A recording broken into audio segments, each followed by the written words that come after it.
alumnes de quart, vinga, va. Aquest és el vídeo per explicar-vos les activitats de llengües, de català i castellà, de la setmana de l'1 al 5 de juny, Ja ho tenim, això, ja estem al juny, Vinga. De català tenim primer la fitxa 15, les grafies L, ell, ella i L geminada. Molt bé. Doncs aquí la fitxa 15 és aquesta, veus aquí. Fitxa 15, taller d'ortografia, i tenim primer un exercici on hem de col·locar la L o la ella, depèn del que correspongui. Aquí en els espais hem d'anar situant. Després aquí ens parla una miqueta de la teoria. Les paraules amb mela geminada, doncs les hem de buscar al diccionari, no tenim cap altra manera, o llegir molt per saber com s'escriuen, Ja ho hem parlat. Aquí, l'exercici 2, hem d'ordenar aquestes síl·labes. Tenim paraules que tenen les síl·labes aquí cada una d'un color i les hem d'ordenar. Per exemple, aquí la primera seria pupil·la. Sí? Veiem que la L geminada es separa, una va en una síl·laba i l'altra va en l'altra. Sí? Per què us ho dic això? Doncs perquè aquí en l'exercici 3 us fa separar en síl·labes aquestes paraules. Hem de posar una ratlla entre síl·laba i síl·laba.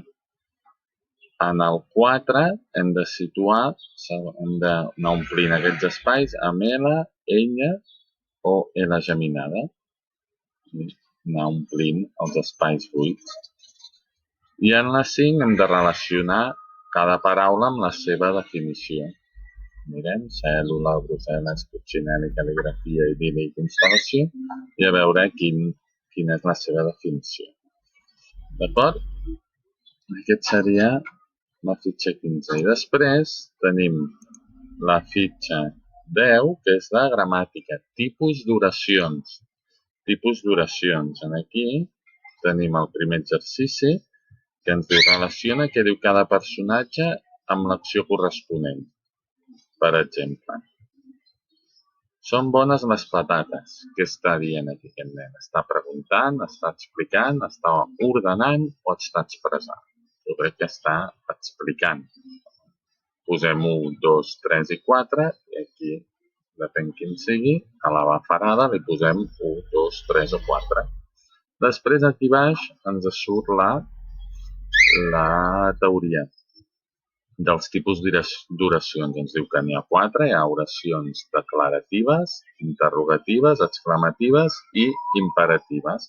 Això ho parlarem en les sessions de la setmana, però ja ho veureu que de seguida us quedarà clar. Semblen unes paraules una mica estranyes, però ja ho veureu que de seguida us quedarà clar. I aquí, l'exercici 2 marca amb una X quin tipus és cada oració. Quan hi arribarem? Hi ha un signe d'interrogació, doncs hem de dir si és declarativa, interrogativa, exclamativa, imperativa. Aquí tenim què diu cada frase, quina teoria. Doncs jo crec que aquesta està clara, és interrogativa. Les anem mirant totes i les corregirem durant la setmana. Després, a l'exercici 3, ens demana que col·loquem aquests signes de puntuació. Hi ha el signe d'exclamació, el punt i el signe d'interrogació, segons correspongui. Llegeu el text, ompliu els espais buits i durant la setmana ho corregirem. I finalment, aquí en el 4, aquí tenim una sèrie d'imatges i hem d'inventar-nos el que és la frase que s'estan dient. Per exemple, aquest noi, què li pot dir amb aquesta noia, amb aquesta nena? Li pot dir, t'ho has passat bé nedant? I ella pot dir, sí, m'ho he passat genial. Això és un exemple, Aquí feu servir la imaginació, segur que surten unes frases xulíssimes, Vinga, ja tindríem català. Ara anem castellano. Castellano hay formulario, esta semana. Formulario. Vamos a abrir aquí. ¿Sí? Hace días que no hacíamos formulario. Primero hay un texto, una comprensión lectora. Nos leemos este poema. sobre un dinosaurio, ver qué dinosaurio más chulo. Y a continuación, nombre y apellido, y contestamos las preguntas sobre el poema. ¿Sí?